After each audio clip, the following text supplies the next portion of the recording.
Iya, pertama Ustadz naik ke atas dulu, ya. Bahwa, ini lihat, ini di makrifat duduknya. Bahwa Tuhan itu tiada bernama.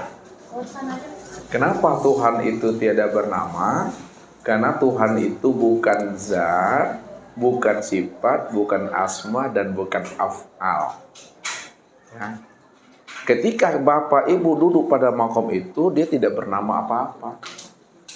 Ya, kata-kata Tuhan saja tidak ada, kata-kata hu nggak ada, kata-kata dia nggak ada. Makanya dia tiada bernama.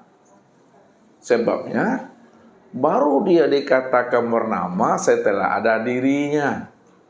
Sedangkan dirinya saja juga belum bernama. Itu dirinya, tidak bisa disebut. Itu duduk makomnya. Lalu kapan dia bernama? Dia bernama itu setelah dirinya itu bertajalli. Bertajalli itu nyata dia. Ada. Ya. Nah, setelah dirinya itu bertajalli, nyata dan wujud, kata Ustadz, disitulah dia memperkenalkan akan dirinya itu, bahwa dirinya itu namanya adalah Allah. Disitulah Allah mengatakan, innani anallah.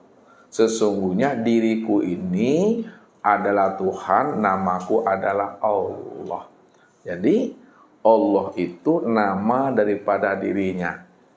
Kalaulah Allah itu nama daripada dirinya, itu maknanya jangan Bapak Ibu bertuhan kepada Allah. Ya. Jangan bertuhan kepada Allah. Allah itu bukan Tuhan. Allah itu nama. Nama daripada dirinya. Dirinya itu yang Tuhan namanya Allah. Namun untuk menyebut dirinya, panggillah dengan namanya. Walaupun dipanggil namanya, namun yang dituju bukan namanya. Yang dituju itu adalah dirinya. Disitulah letaknya bahwa diri dengan nama tidak pernah berpisah. Ya, sama dengan Ustadz. Ya, diri Ustadz di sini, nama Ustadz di rumah. Pernah berpisah diri Ustadz dengan nama Ustadz? Enggak. Sebab nama itu letaknya pada diri. Diri dulu lebih ada, baru ada nama di situ. Maka nama Allah itu, Allah yang memberi nama terhadap dirinya sendiri. Dia memperkenalkan itu. Kemudian, ya, siapa nama diri Bapak Ibu? Ustadz dah katakan tadi, bahwa diri Bapak Ibu sejak mula jadinya kan tidak pernah ada. Diri Bapak Ibu sejak mula jadinya, sejak mula adanya nggak pernah ada. Pertanyaannya, kalaulah diri Bapak Ibu sejak mula adanya, sejak mula jadinya nggak pernah ada, kapan sejak mula jadinya diri Bapak Ibu itu tidak pernah ada? Nah, coba siapa yang bisa jawabnya? Siapa yang bisa jawabnya? Kapan diri Bapak Ibu ini sejak mula adanya tidak pernah ada? Sejak Hah? Iya, sejak Allah itu wujud. Sejak Allah itu wujud, sejak Allah itu bertajalli, sejak Allah itu bernama, sejak itulah diri Bapak Ibu nggak pernah ada. Ya, nah, jadi selagi diri kita ini bernama, maka selama itu kita tidak akan pernah kenal Allah. Padahal diri kita ini tidak pernah ada. Kalaulah diri kita ini tidak pernah ada sejak mula jadinya, sejak mula adanya, lalu ini diri siapa ini? Inilah dirinya Allah.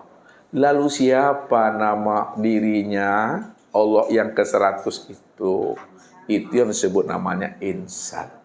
Insan itulah nama yang tersembunyi. Tersembunyi bagi yang tak mengenal. Nyata dan zahir bagi yang sudah mengenal. Itulah yang dikatakan al-insanu sirri wa sirri sifati wa sifati la ghairi. Insan itu sebenarnya rahasiaku. Rahasiaku itu sifatku. Sifatku itu tiada lain aku. Insan itu sebenar-benarnya aku. Insan itulah nama yang tersembunyi itu. Nah, Kalaulah insan itu nama yang tersembunyi, maka insan itu nama ke-101-nya. Siapa nama Bapak? Saya nama Kasmudin dari Sulawesi Barat. Yang Kasmoni itu nama ke-101 tuh. Insan tuh namanya ke-100, Iswardi itu yang ke-101 tuh. Jadi kalau jin, iblis, setan dan iblis mengetahui dia nama yang ke-100 itu, ya, pensiun iblis tuh nggak mau jadi iblis lagi. Iya, kalau udah tahu dia hakikat dirinya tuh, ya, iblis itu pensiun dini dah. Nah, apapun yang kenal, apapun yang tahu, cicak semuanya masuk surga dan itu dah. Nah, jadi diri yang ke-101 itu diri zahir Bapak Ibu. Diri yang ke-100 itu sebutnya insan. Karena insan itulah aku. Insan itu zahir aku. Aku itu yang batinnya. Allahu Rabbi wal Islam dini wa Muhammadan Rasulullah.